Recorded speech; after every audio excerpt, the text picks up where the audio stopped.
Assalamualaikum warahmatullahi wabarakatuh. Halo semuanya. Perkenalkan, nama saya Ismi Humaidah dengan NPM 20041010185. Saya dari jurusan Ilmu Administrasi Publik, Fakultas Ilmu Sosial dan Ilmu Politik UPN Veteran Jawa Timur. Di sini saya akan menjelaskan secara singkat tentang interaksi sosial dan bentuk-bentuk dari interaksi sosial.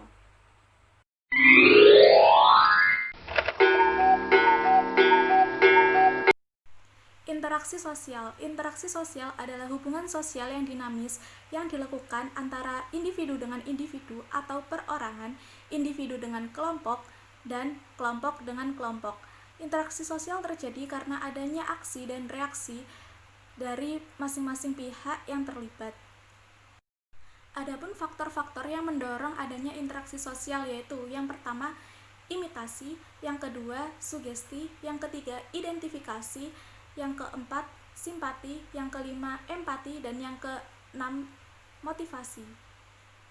Yang pertama, imitasi. Imitasi adalah meniru orang lain, baik sikap maupun tingkah laku. Contohnya, kita meniru gaya berbicara bupati dalam melakukan pidato. Yang kedua adalah sugesti. Sugesti adalah pandangan pada diri seseorang untuk mempengaruhi seseorang dan dapat diterima oleh orang tersebut. Misalnya, orang akan membeli produk kecantikan apabila modelnya atau pihak yang bersangkutan adalah artis yang terkenal. Yang ketiga adalah identifikasi. Identifikasi adalah kecenderungan untuk menjadi sama terhadap seseorang. Misalnya kita menggemarkan atau mengidolakan seseorang artis dan kita menirukan gaya rambutnya, gaya berpakaiannya, gaya berbicaranya dan hampir mirip dengan orang tersebut. Yang keempat adalah simpati. Simpati adalah merasa diri kita seolah-olah menjadi orang lain dan kita dapat merasakan apa yang dirasakan oleh orang lain.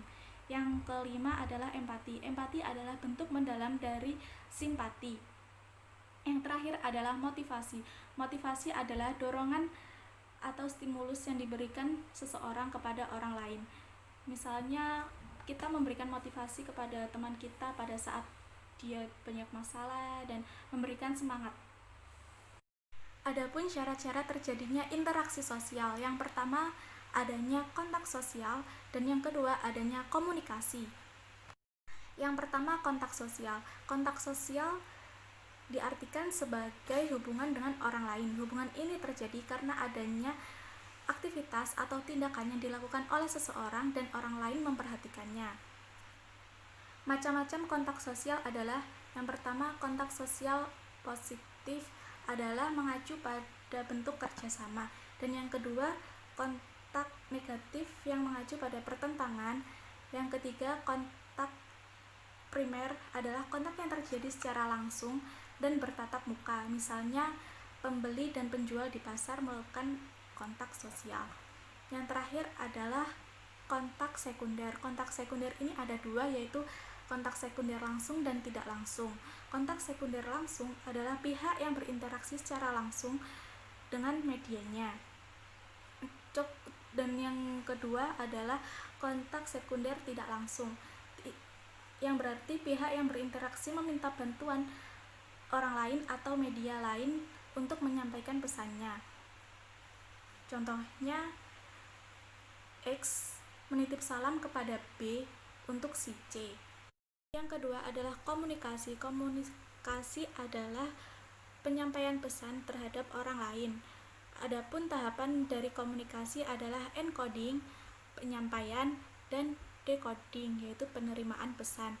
Unsur-unsur dari komunikasi ada 5, yaitu komunikator adalah orang yang mengirimi pesan, yang kedua adalah komunikan adalah orang yang dikirimi pesan, yang ketiga ada pesan yaitu sesuatu yang dikirim oleh komunikator, yang keempat adanya media. Media adalah alat yang digunakan untuk mengirim pesan, yang kelima adalah efek. Efek adalah perubahan yang diharapkan terjadi oleh komunikan. Selanjutnya adalah bentuk-bentuk dari interaksi sosial. Bentuk-bentuk dari interaksi sosial ada dua, yaitu proses asosiatif dan proses disosiatif. Proses asosiatif adalah proses yang dapat menciptakan persatuan dan dapat mendorong adanya interaksi sosial.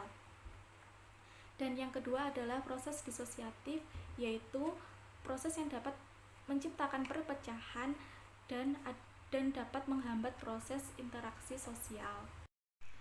Adapun bentuk-bentuk interaksi sosial asosiatif adalah yang pertama, kerjasama. Kerjasama adalah usaha bersama antar manusia untuk mencapai tujuan bersama. Kerjasama ini terdiri dari berbagai macam, yaitu bargaining atau tawar-menawar, yaitu pelaksanaan perjanjian mengenai pertukaran barang dan jasa antara dua organisasi atau lebih. Yang kedua adalah koalisi, yaitu kombinasi atau penggabungan antara dua atau lebih organisasi yang mempunyai tujuan yang sama. Yang ketiga adalah kooptasi atau cooptation, yaitu proses penerimaan unsur-unsur baru dalam kepemimpinan dan pelaksanaan organisasi publik. Yang terakhir adalah joint venture, yaitu kerjasama dalam pengusahaan proyek tertentu. Selanjutnya adalah akomodasi. Akomodasi adalah upaya untuk meredakan ketegangan. Adapun bentuk-bentuk dari akomodasi yaitu yang pertama ada koersi, yaitu penggunaan paksaan secara fisik maupun psikologis. Yang kedua ada kompromi, yaitu kedua belah pihak saling memberikan konsensi. Selanjutnya ada mediasi, yaitu melibatkan pihak ketiga yang bersifat netral dan menjadi mediator.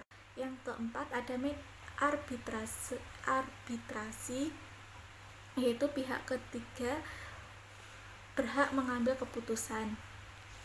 Selanjutnya ada adjudikasi, yaitu melalui peradilan. Ada toleransi, setuju untuk berinteraksi secara damai. Dan selanjutnya ada stalemate, berhenti dalam keseimbangan. Selanjutnya adalah asimilasi. Asimilasi adalah perpaduan dua budaya untuk menghasilkan kebudayaan baru. Adapun faktor-faktor pendorong dari asimilasi yang pertama yaitu toleransi. Yang kedua, kesempatan yang sama di bidang ekonomi. Yang ketiga, adanya kesamaan unsur budaya. Yang keempat, adanya perkawinan campuran atau amalgamasi. Yang kelima, adanya sifat masyarakat yang terbuka. Selanjutnya adalah akulturasi. Akulturasi adalah perpaduan dua budaya tanpa menghilangkan budaya lamanya. Contohnya musik keroncong adalah perpaduan dari musik Indonesia dan musik Inggris, Portugis. Nah, setelah kita membahas interaksi sosial asosiatif, mari kita membahas interaksi sosial disosiatif. Interaksi sosial disosiatif ada 4, yaitu persaingan, kontravensi, pertikaian, dan konflik. Bentuk-bentuk dari interaksi sosial disosiatif adalah yang pertama ada persaingan. Persaingan adalah proses sosial yang bersifat damai dan memiliki tujuan. Yang kedua adalah kontravensi, yaitu berupa penolakan, memaki, menghasut, menyebar, dan berkhianat terhadap orang lain yang tidak diungkapkan secara terbuka. Selanjutnya ada pertikaian, yaitu lanjutan dari kontravensi. Yang terakhir adalah konflik. Konflik adalah masing-masing pihak berusaha menyerang, melukai, dan memusnahkan lawannya. Cukup sekian yang dapat saya sampaikan. Mohon maaf apabila ada salah kata. Wassalamualaikum warahmatullahi wabarakatuh.